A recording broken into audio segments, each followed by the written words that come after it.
আগে ভিডিওটি দেখুন, তারপরে বিস্তারিত কথা বলছি। আগে থেকে কেউ টানাটানি করবেন না, ভিডিওটি শেয়ার করে দেবেন। এখন যেহেতু এই খেলাটাও গুরুত্বপূর্ণ, আপনারা সবাই তো উদ্গ্রীব হয়ে আছেন এই আসনটার প্রতি একটা আলাদা। আপনাদের এই ম্যাচে যদি এখন আমি ফিল্ডের থেকে চলে যাই তাহলে ম্যাচটাই তো শূন্য হয়ে গেল। সুতরাং এই ম্যাচটা ইন্টারেস্টিং করার জন্য আমার আপাতত ফিল্ডে থাকাটা জরুরি বলে মনে করছি আমি।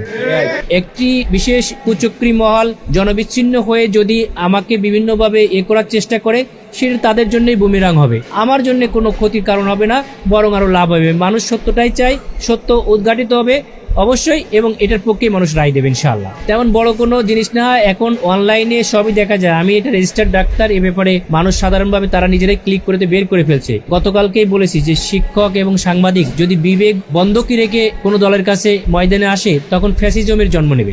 এই আসনে নির্বাচনের ক্ষেত্রে এটা কোনো প্রভাব পড়ার কোনো কথাই না। কারণ কি, মানুষ তো এখন যেটা বলেছে, আপনি তো যখন একটা শুনবেন, যারা এটা নিউজ করছে তাদের সম্পর্কেই আর খারাপ ধারণা মানুষের জন্মাচ্ছে। আপনারা এর মধ্যে দেখেছেন অন্তত শত শত পেশেন্ট তারা আমার ফিডব্যাক দিচ্ছে যে না, এরকম হলে ইনাকেই ভোট দেন, এবং আমরা তার কাছে প্রতিকার পেয়েছি। 20 বছর পরে আমি মা ডাক শুনেছি। সুতরাং যেটা অসংখ্য ডাক্তারের কাছে যে তারা ভোগান্তির শিকার হয়েছে, পরে আমাদের এখানে এসে তারা সুফল পেয়েছে, দেখবেন যে বিভিন্নভাবে তারা সেখানে কমেন্টসে লিখছে।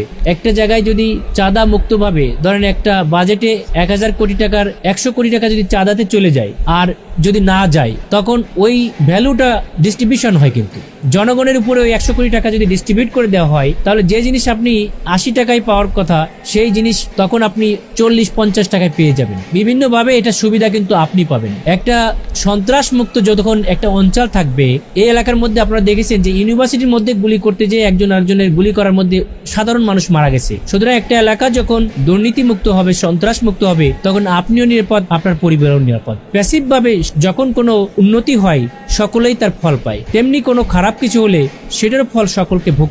যাই হোক দর্শক মণ্ডলী, সম্পূর্ণ ভিডিওটি দেখতে পারলেন। এই ভিডিও নিয়ে আপনার মন্তব্য কি অবশ্যই কমেন্ট বক্সে কমেন্ট করে জানাবেন। ভিডিওটি ভালো লাগলে লাইক এবং শেয়ার করবেন। তো সম্পূর্ণ ভিডিওটি কন্টিনিউ করার জন্য আপনাকে অসংখ্য ধন্যবাদ। আসসালামু আলাইকুম ওয়া রাহমাতুল্লাহি ওয়া বারাকাতুহু।